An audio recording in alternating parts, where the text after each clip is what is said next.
Emily transmigrated into a wealthy family novel, but she had no idea how the world of the rich worked. The system tasked her with convincing the male lead, Chris, who came from a poor background. However, the system forgot to tell her his name. Emily had no choice but to target the most handsome man in the crowd. The next morning, the system screamed in her mind, "What have you done to our young master Victor?" Emily was in disbelief. Young master? But he was wearing what looked like cheap clothes. The system screeched, "His hooded jacket is a Hermès classic, those sneakers are Louis Vuitton's latest, and the Patek Philippe you left soaking in the bathtub." Emily silently removed her hand from the man's abs. "I didn't know. He said he was poor, so I believed him." Welcome to listen to my full sweet love series novel. I'm the blogger and I'm Twilight's novel. Now let's start the main story. When Emily first entered the novel, the plot hadn't fully developed. Chris, the male lead, had just graduated with the help of scholarships. The system explained, "You need to convince Chris to join your team and help you seize the family fortune." Emily was shocked. Convince? As in, sleep with him? The system nodded firmly. "Chris will use your power to devour the Jong family's empire, and you will be exposed as a fake heiress, kicked out of the house." Emily didn't pay attention to the rest of the plot. She was too busy figuring out how to convince Chris. By the time the system disappeared, Emily realized it hadn't given her any character names. In the pouring rain, amidst a sea of people, how was she supposed to know who the male lead was? According to the timeline, the female supporting character was at her lowest point. Her father had passed away, and her two half-brothers were fighting over the company. The siblings didn't get along, and even the driver ignored her, deliberately arriving late. She didn't have an umbrella and was drenched. This was when the male lead appeared, catching her attention. Sure enough, through the heavy rain, someone approached with an umbrella. He handed her the umbrella and sneered, "What's wrong, Miss Emily? No one to pick you up today." Rain dripped down his sharp jawline.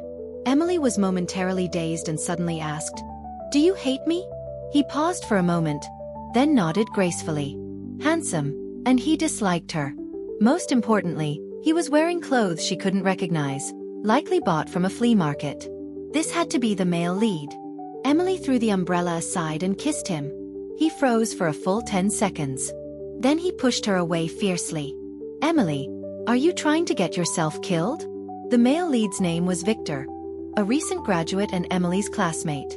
Emily had inquired about his family background, but no one knew the details. She assumed he was too embarrassed to talk about it. The next time she saw Victor, she handed him a few red bills. The system had mentioned that the male lead was short on money, and this amount could cover his meals for a month. Victor frowned. "What's this for?" Emily scratched her head, realizing it wasn't much. But with her assets frozen by her brothers, she didn't have much to spare. She said, "Don't worry, I'll save up." "What for?" Emily replied earnestly. "To spend on you, of course." Victor seemed to smile. "Emily, do you think I'm poor?" She didn't answer, instead hugging his waist.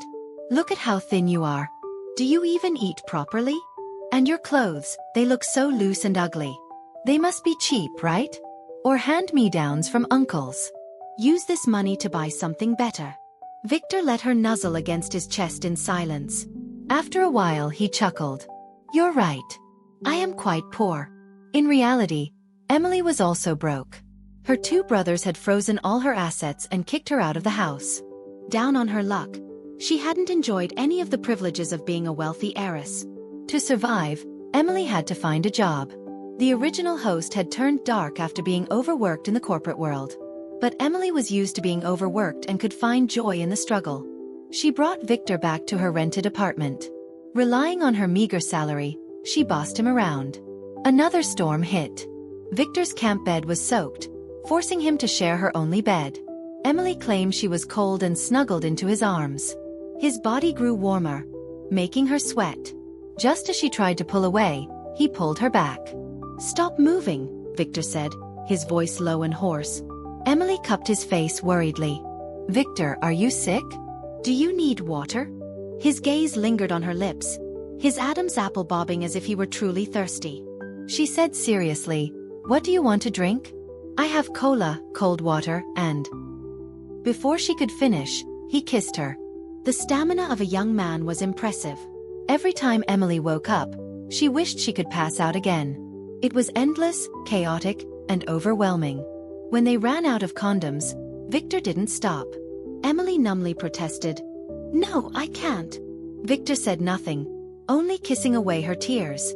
He made a call, and soon someone delivered new condoms. Emily came to her senses. A delivery guy.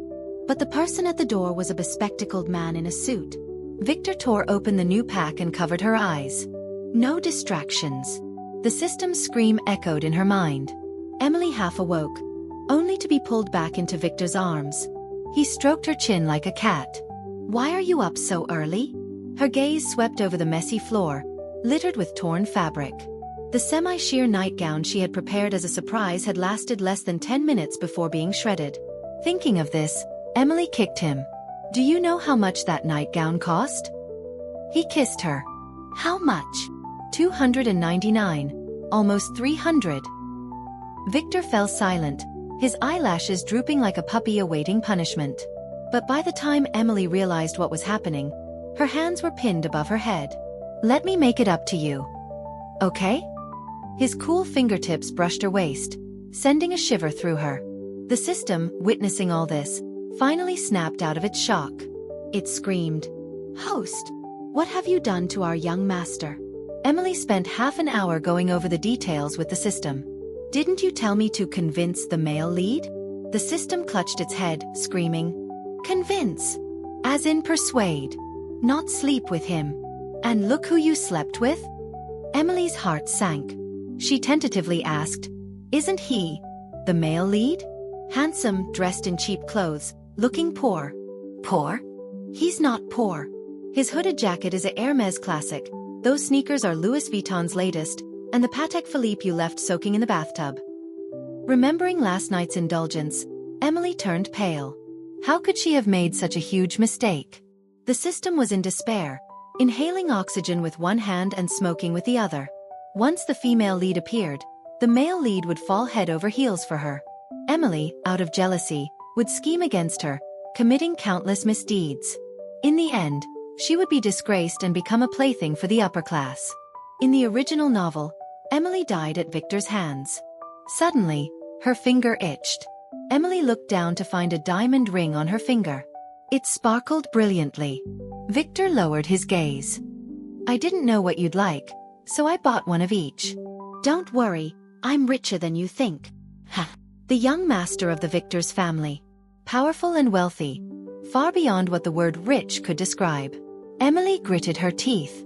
"If you're so rich, why didn't you tell me earlier? You said you liked poor guys." Victor looked innocent. "Besides, you never asked." Emily left a note for Victor. "Buddy, I hate the rich. I can't date a wealthy man, so we can't be together. I'm leaving the ring for you." Under the cover of night, she fled in a panic. With the system's guidance, Emily finally found the real male lead, Chris. Due to the 2-month delay, Chris had already joined the Jiang family's company as a junior employee. Emily put on the airs of the Jiang family's heiress and struck a deal with him. She would convince him to join her side, and in return, she would give him half of the Jiang family's shares once she reclaimed the company. Chris agreed to everything. Emily breathed a sigh of relief and was about to leave when the system stopped her. "Go kiss the male lead." Emily resisted. "Why?" The system said matter-of-factly, "Plot requirements." Reluctantly, Emily lunged at Chris when he wasn't looking. Before her lips could touch his face, someone grabbed the back of her neck. She fell into a familiar embrace. Emily closed her eyes. It was over.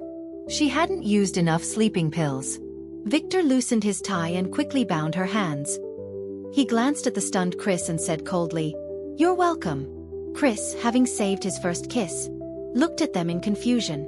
Facing Victor's icy expression, Emily asked the system what to do. The system scratched its head. "Run. You still have 2 legs, don't you?" "How clever." Emily gave Chris a meaningful look. Though hesitant, Chris grabbed Victor just as he was about to chase her. "What's going on?" Those few minutes were enough for Emily to escape. The system, to ensure her successful getaway, gave her a car parked in the lot. Emily panicked. Which one? The system impatiently replied, the cheapest one, obviously. Then the network glitched, and the system went offline. Left alone, Emily searched the parking lot. It wasn't large, with only about 20 cars. But they were all well-known luxury brands, BMW, Audi, Mercedes, each worth hundreds of thousands. Emily searched and finally found a car that looked low-key. She tried the door, and it opened. In her peripheral vision, Victor was approaching. Emily quickly hid in the back seat. As he drew closer, she held her breath. The system came back online. Where are you? I'm in the car you gave me. The system laughed in disbelief. I told you to find the cheapest car, and you got into a Rolls-Royce Phantom? What? Emily was stunned, but the door suddenly opened. Victor's calm gaze met hers. He smirked coldly. Trying to run away from me, only to deliver yourself to my doorstep? Emily opened her mouth, speechless. She expected Victor to take her back to his mansion. But the car wound through alleys and stopped at their old rented apartment. Victor cupped her face, his expression cold. You approached Chris to use him to reclaim your company, right? Chris was the real male lead. Emily wanted to nod, but with the system watching, she couldn't. Instead, she drew a check mark on his palm with her tongue. Victor's expression softened slightly. He then asked softly, why did you get close to me? His delicate, thin eyelids were slightly red, making her want to comfort him. Emily struggled internally. Just as she was about to speak harshly, his fingers pressed against her tongue. Victor lowered his gaze, the vulnerable look from before completely gone. He teased her tongue. Never mind. I don't want to hear it. Victor carried her upstairs. In her drowsy state, she heard him say, Chris is talented. I've had HR recruit him into my company. What? Victor saw her wide eyes and snorted. Emily, you can only use me. Don't even think about other men. Emily couldn't help but say, but what about the Jiang family's company? I'll help you take it back. He said casually, just stay by my side and do nothing. Your two brothers will be out of the company soon. But what about Chris? Emily's mind was in turmoil. If he didn't devour the Victor family's empire, how would he? She suddenly stood up. Give Chris back to me. Victor's expression darkened. He raised an eyebrow. What else do you want? I want Chris, Emily said stubbornly. Reason. I didn't just approach him to use him. I actually like him. Before she could finish, Victor pinned her to the couch. What did you say? He frowned. You once said you only liked me. Emily's heart skipped a beat. She blurted out. That was just sweet talk to sleep with you. Did you actually believe it? Victor didn't respond, but his grip tightened. It hurt so much she wanted to cry. He let go with a self-deprecating laugh and walked away. Exhausted, Emily sat on the floor. Suddenly, the system's cheerful voice rang in her ears. Host, I've applied to the higher-ups to change the plot for you. The system explained that she could take a roundabout approach. Since Chris couldn't join the Jiang family's company, he could build his power within Victor's company. Emily was stunned. You mean? The system nodded. Exactly. Chris will accumulate capital and connections in the Jiang family's company. When the time is right, he'll replace the Jiang family as the new business tycoon. But to achieve this, he'll need your help. Emily quickly understood. Victor. Exactly. He's not easy to fool, the system said, frustrated. As the Jiang family's sole heir, he won't let Chris take over the company under his nose. This plotline wouldn't have worked before. But now, Victor has fallen for you. You need to stay by his side and use his feelings for you to cover for Chris. The system continued, so what you need to do now is not to break up with Victor over Chris, but to stabilize him and try to marry him. Emily wiped her tears, furious. Why didn't you say so earlier? Fortunately, Victor's car was still parked downstairs. It was the rainy season, and a light drizzle had started again. Emily took an umbrella but didn't open it, deliberately removing her coat. The car was locked, so she stood by the driver's window, head bowed, looking pitiful. She stood there for who knows how long, the rain growing heavier, soaking her pants. Victor still ignored her. He was truly angry. Emily's eyes welled up, and she was about to knock on the window when the rear window rolled down. Victor looked at her expressionlessly. "Why are you staring at my driver? Do you like him?" Emily's brain short-circuited for a second. The system scolded her. "Haven't you seen enough dramas? Which CEO drives himself?" Emily quickly walked around to the back and handed Victor the umbrella.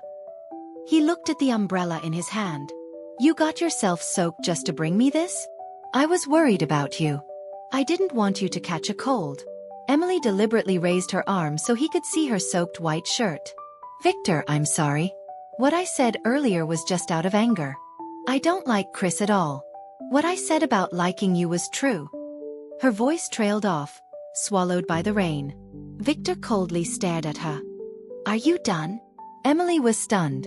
The window rolled up, and the car drove away without hesitation. Emily was left standing alone, drenched and embarrassed. Her pity play had failed. She calmly wiped her face. He was hard to please. But it was fine. A kiss would fix it. Back in the rented apartment, only Emily remained. The bathtub still bore traces of their earlier intimacy. She called Victor, her voice choked with tears. "Do you still want your things?" His voice was cold on the other end. "No, throw them all away." Emily looked around, on the verge of tears. "Really? Victor, please think about it. I really can't bear to part with you." Victor didn't respond. Emily's heart was in her throat. "No need to think about it. Don't try to use this as an excuse to see me again." Her gaze fell on the diamond ring. She covered the phone. "What about the ring?" Victor paused for a moment. "If I don't want you anymore, why would I want the ring?" "Emily, don't make this harder than it needs to be. You were the one who gave up on me." He hung up after those biting words. Listening to the dial tone, Emily covered her mouth tightly. That was close. She almost laughed out loud. With all these luxury items, selling them to a second-hand store would make her rich. Emily sorted Victor's belongings into categories. Items worth over 100,000 in one pile, over 200,000 in another. Most were nearly new, only worn once or twice by Victor. A few days later, Emily boldly entered the city's most upscale mall.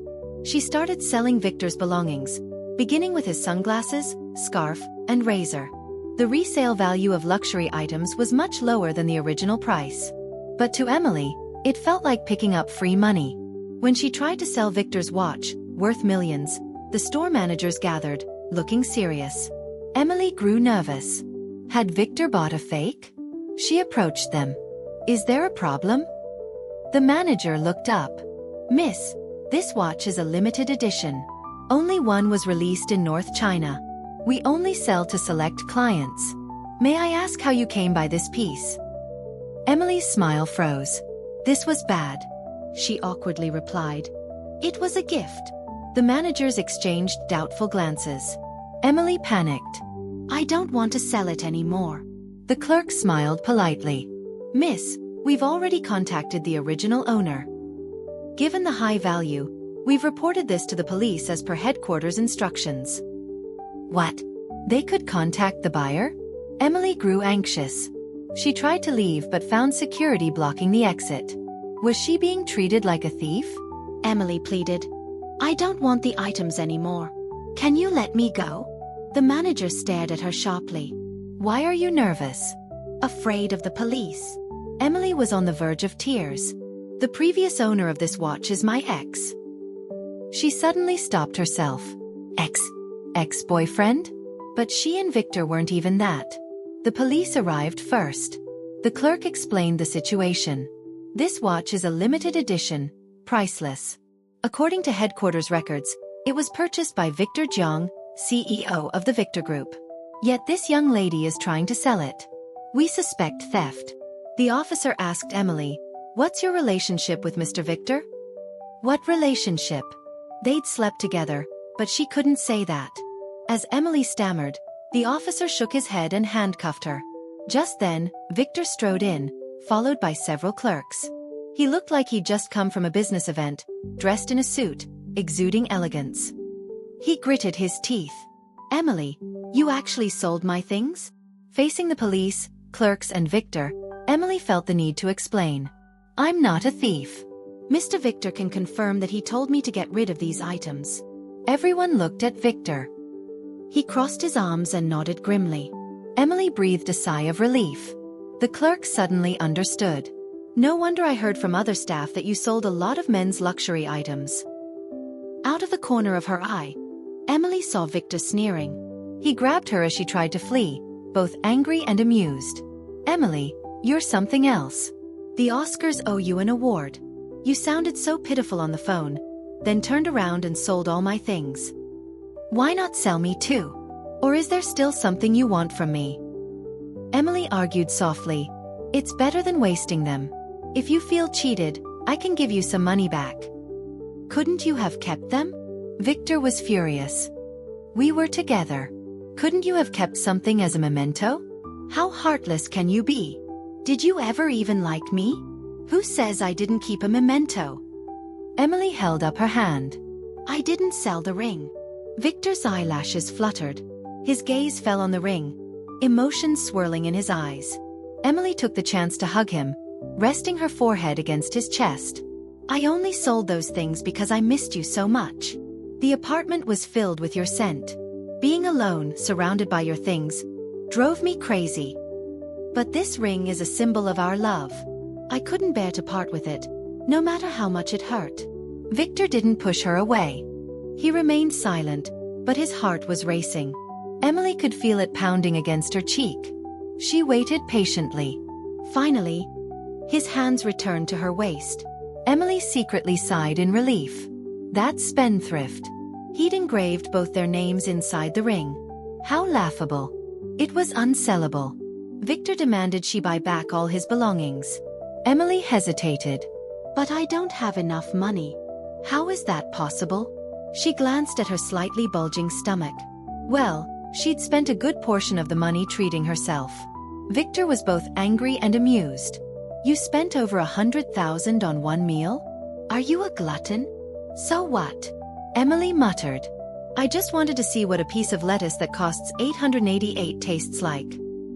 Victor rubbed his temples, half exasperated, half amused. Emily lowered her head. This was what it was like to suddenly come into money.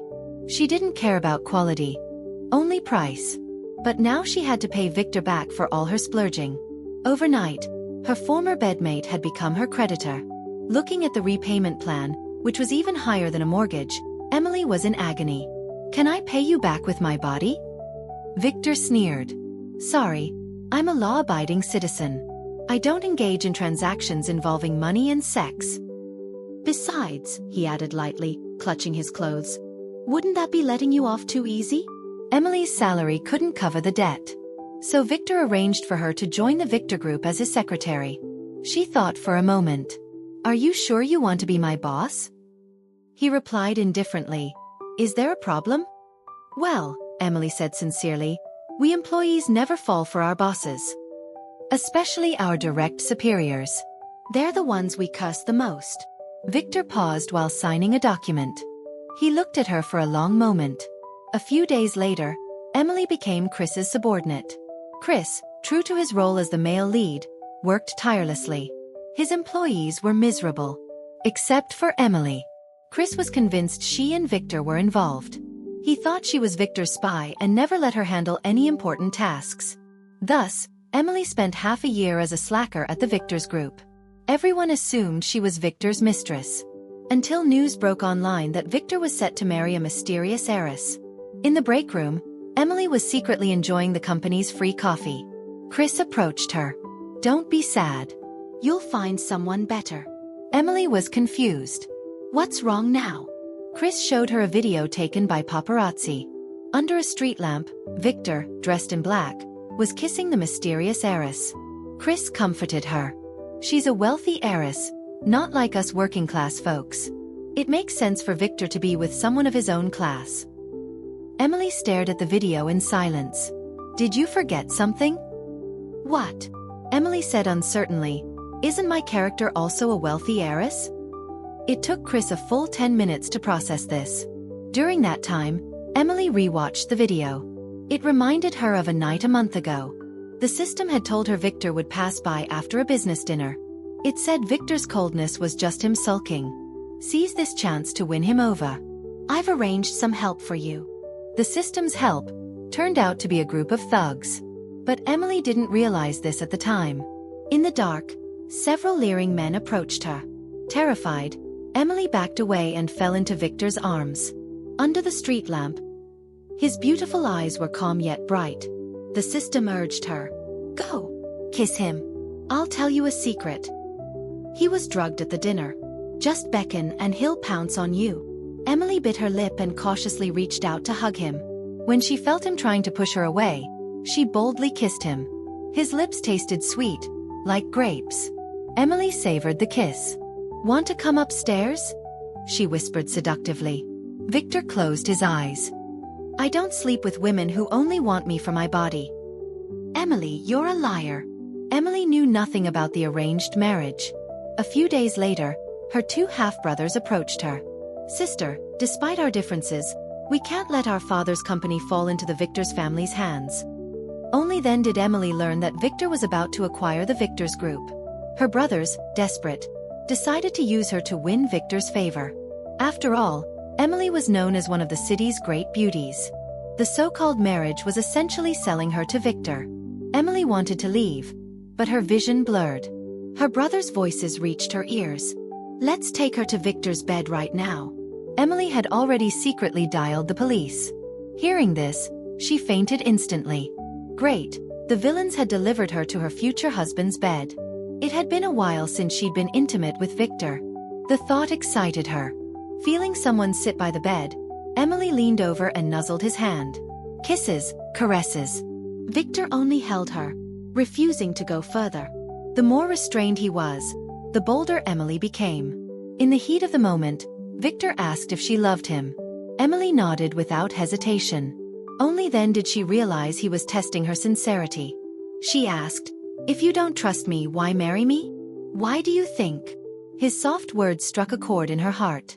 Emily was dazed, hearing his sigh. I don't know what love is, but I don't want to lose you or be apart from you. I want you by my side, even if you do nothing, even if you use me. His deep voice lingered in her ears. Emily didn't know what to say. She just wanted to cry. That night, she was unusually proactive. Later, her brothers knelt before Victor, kowtowing until their heads bled. Victor didn't believe they'd only used an anesthetic. 3 years passed, and Emily and Victor were still married. During this time, he helped her reclaim the Victor's group. Emily became a true wealthy heiress. Or rather, the head of the Jiang family. Every day, she sat in meetings, drinking tea with old men and suppressing her scheming half-brothers. The system said cheerfully, now you just need to keep betraying Victor, leaking all the company's secrets to Chris, and you'll succeed. Chris was now second only to Victor in the company. The two were constantly at odds, and even the employees were taking sides. As Victor's wife, Emily publicly supported him while secretly aiding Chris. At the crucial moment, she would deal Victor a heavy blow. Thinking of this, Emily sighed. In the quiet, dark night, the sigh was especially noticeable. Victor immediately turned on the light, leaning over her to study her expression. Another nightmare? In the soft glow, the tenderness in his eyes was clear. The thought of ruining him made Emily's heart ache. She asked the system, do we really have to sacrifice Victor for Chris's success? The system's expression turned cold. What do you mean? I don't want to do this anymore, Emily said bluntly. I've fallen for Victor. I don't want to hurt him. A scene flashed before her eyes. In a dim room, a man casually held a glass of wine. A woman lay at his feet, battered and disheveled. He poured the wine over her face and smiled. The way you struggle is adorable. The people in the scene were Emily and Victor. The system said coldly, this is your fate in the original plot. Wake up. Don't get too attached to your target. Have you forgotten the oath you took when you entered the system? It lamented. Seek only wealth, not love. You said that yourself. Completing the mission earns you 2 million. Emily didn't care. What's 2 million compared to Victor? She felt ashamed. After a few years as a wealthy heiress, she'd started to forget her roots. The system said coolly, "What about your life? Don't you want that either?" This hit a nerve. Emily's main reason for entering the system wasn't the 2 million. It was to extend her life. She'd fought her way from a small town to the big city, finally landing a high-paying job. But years of overwork had taken a toll on her health. That's when the system approached her. If she completed the mission and helped Chris rise to power, she'd not only get 2 million but also a healthy body. The day Victor went bankrupt, Emily left the mansion they'd shared for 3 years. All she left him was a divorce agreement. Back in her rented apartment, she was awakened by thunder. She suddenly remembered that this creaky bed had once held 2 people. Back then, she'd thought Victor was poor and encouraged him, saying he'd someday earn millions. Emily had joked, "I'll take care of you now, and you'll take care of me then, okay?" Victor had smiled faintly and agreed. She'd hugged his waist. "If you're with me, I'll make sure you can afford Starbucks and KFC's crazy Thursday deals. You'll never have to eat cheap meals again." Victor had paused, then unexpectedly kissed her cheek. He'd buried his face in her hair and laughed for a long time. Now, Emily was still a wealthy heiress. But Victor was completely broke. The system said she'd still die by Victor's hand. His hatred would drive him to kill her and himself. "You've completed the mission. If you exit now, the rewards remain. Do you want to exit?" Emily wanted to see Victor one last time. If he had no money, she'd give him some. If he wanted to kill her, she'd let him. The system, seeing her determination, gave her directions to find him. At the base of the Victor's Group's building, a ragged figure was begging. Emily approached cautiously and tapped him. The man turned. Oh, it was just her half-brother. Seeing her, his eyes gleamed with greed, and he reached for her. Disgusted, Emily stepped back, accidentally knocking something over. A decorative vase fell onto a car's hood, leaving a large dent. Ouch! The car looked familiar. Her brother laughed. "Ha ha ha, of all the cars to hit, you had to pick this one. It's a Rolls-Royce." Emily froze. She looked up and met the driver's gaze. It was Victor. His eyes were dark as he stared at her. According to the original plot, Victor would step on the gas and run over the villainous female supporting character. Emily sighed softly, awaiting her fate. But the car door opened. Victor raised an eyebrow. "If you want a divorce, you don't have to be so rough. The car is our shared property. Why are you just standing there? Come help me get it fixed." Emily was baffled. "Wait, if you're bankrupt, shouldn't you be penniless, homeless, barely surviving?" Her brother snapped. "Who are you calling homeless?" Victor also scoffed. "Who writes the poor people's stories you're reading?" The Victor's family had been the city's richest for 500 years. Even if the Victor's Group collapsed, Victor could live off his wealth for generations. After all, he was the sole heir. Emily whispered. "Why don't you hate me?" Victor raised an eyebrow. "Why should I? You didn't harm me." "That's impossible," Emily argued softly. "I gave Chris all the encrypted files from your computer. I never put company secrets on my computer. What you copied was useless." No wonder Chris always looked upset when he came to her. Her espionage had been pointless. Seeing her confusion, Victor smiled. "Sweetheart, do you even know what a corporate war is?" Well, Emily had never seen such grand schemes.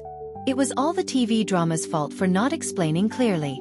"Besides," Victor said lightly, "even if you had ruined me, I wouldn't do anything." "What can I do?" "I fell for a bad woman." Emily hesitated. "Then why?" He said, "Chris is talented. I'm confident leaving the Victor's Group in his hands. Also, I'm tired of the young master life. I'm donating all my assets to charity. You hate the rich, right? I'll be penniless soon." "Emily," he smiled, "you promised to take care of me." Emily hugged him, laughing and crying. The system sighed. "Ugh, I hate it when the player falls for the target. Are you exiting the game or not?" "Yes. But I'm taking Victor with me." "Okay then. Taking a character out of the book costs 2 million. We'll deduct it from your reward." Emily's heart ached at the loss. But it was fine. Once back in the real world, she'd contact an entertainment company and make him a star. She wanted both wealth and true love.